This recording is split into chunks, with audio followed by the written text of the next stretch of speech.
Welcome back in, everyone, to Media Day here at the 2024 Division I Women's National Team Indoor Championships. Joining us now here in our broadcast booth is the man who you all know as the head coach of the NC State women's program, a team, of course, that reached its first NCAA team final last season. Welcome back to our booth, Coach Simon Earnshaw. Coach, welcome back to Seattle. Obviously, last year things got a little bit funky for your team on kickoff weekend. What's it mean to your group to be back at this event?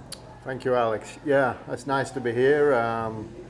We kind of joked that maybe we should have skipped this year's event because it's gone well for us when we've not been at the indoors. But no, I mean, we were here in 2019, and it's good to be back 5 years later on. Yeah, I'm curious, 5 years later, because obviously that 2019 event, one we remember for the snowstorm, but that was a big deal for your program in particular to have reached this event. And again, one of the opening notes of you kind of announcing, hey, NC State is here to play at the highest levels of college tennis. 5 years later, you know, again, I'm curious, is it a different approach for your team? Is it a different mindset as you begin this weekend?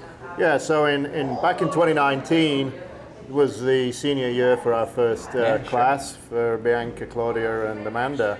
And we told them going into the kickoff weekend that it would be really nice if we could go to Seattle because I'd never been. Yeah. And I don't think David had, although David might have been here, I'm not quite sure, but maybe we told them that anyway. Yeah. And so we were on the road for the kickoff, which, as we all know, is difficult to get through. And we thought it'd be kind of cool to play Florida. I mean, they were a program that had been at an extremely high level, and we went to Gainesville. And I seem to remember at the time it was maybe their fourth home loss in many, many years. Yeah. Came down to Anna, and Anna closed out McCartney Kessler. Yeah. 7-5 in the third or 6-4 in the third. I mean, that was a really big moment for us. So we were really happy to be here. And yeah, I don't think we really had any expectations relative to results. It was kind of a weird event with the snow. We played at Seattle Tennis Club early and then kind of didn't do anything until the Sunday night. But no, from there onwards and that season, obviously we come here and there's maybe more of a focus on the tennis piece and the results now. Like I said, wasn't that we were unhappy to necessarily miss, but I think, you know, it can help over the course of the season and relative to positioning for postseason play. So it's great to have this chance, and you know, I think any time you can make it to a national event, that should be a big deal. No, I mean, again, 3-4 matches, depending on how the team does, you're going to get to see some of the best in the country. I'm curious for you, and we'll talk about your returners in a little bit. I'm a little intimidated since they're sitting right here. Even I get nervous at times, but we'll say this that. This is the last time they're returning. Yeah, so, exactly. Right, And honestly, it's just good to see everyone. I talked about this with our producer. Here's a little story for everyone. I was so mortified. I was wearing a Cracked Racquet sweater in the airport. I saw the entire NC State team. I was like, I've never felt like a bigger loser than in that moment. But nevertheless, obviously, you guys are here this weekend, not to lose, to do some winning. I am curious, though, for you personally.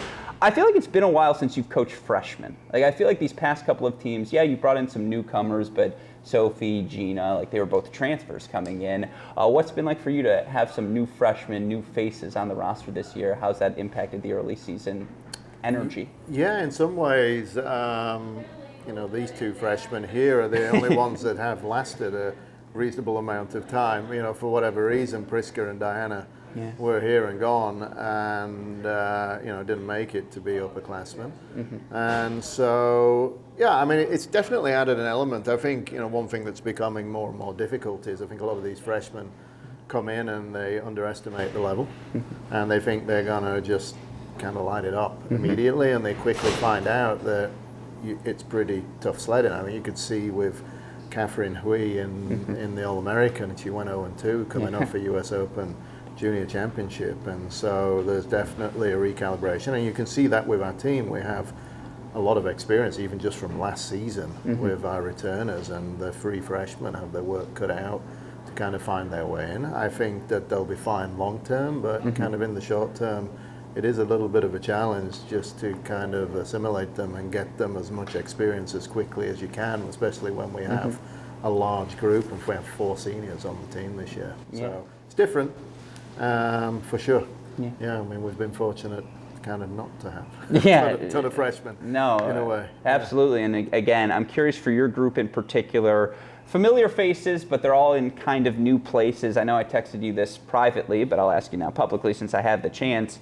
For your team to get a win in Knoxville over obviously a veteran group in Tennessee, and to get that win dropping doubles, dropping the number 1 singles position. I'm sorry, I didn't mean to say it. I was going to slip out. Obviously, long term, it's got to be a good thing for your team, right? To get that win, go on the road. What'd you learn about your group there? I think everybody thinks we just win every doubles point, Yeah. but every now and again we do drop one. And actually, Tennessee's been a little challenge for us in doubles. We've lost at number 1 doubles 3 matches in a row to Tennessee. I was surprised we didn't close. I mean, generally we do a very good job of closing the point out.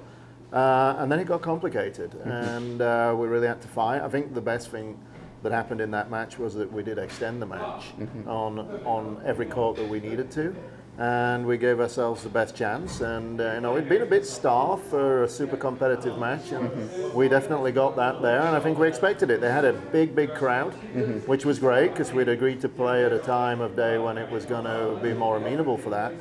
And yeah, I mean, would I have liked it to be a little sort of more straightforward? Yeah, for sure, but it is what it is. And look, we've played Tennessee many times the last 4 or 5 years, and so ultimately you play the same team enough times, there's going to be some matches that don't look like the other ones, and that was certainly one of them. Yeah, no secrets, obviously. And in that spirit, looking at the draw, I know you guys have Washington first, and I know playing Washington here at Nordstrom is always a really difficult thing to do, but you can't help but look ahead, a potential NCAA final rematch in the quarterfinals with UNC.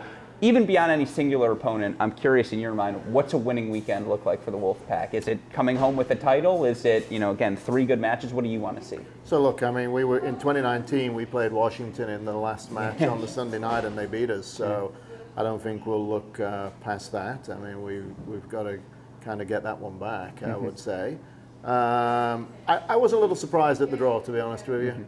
I thought there was no way we could be lower than 7, but I guess sometimes when these committees meet, they throw things at a dartboard. They got to give us something to talk about. Yeah, I mean, looking at the draw for NCAAs, I think that was the thing is, were we going to be on the same side as UNC going in? And we were not. Yeah.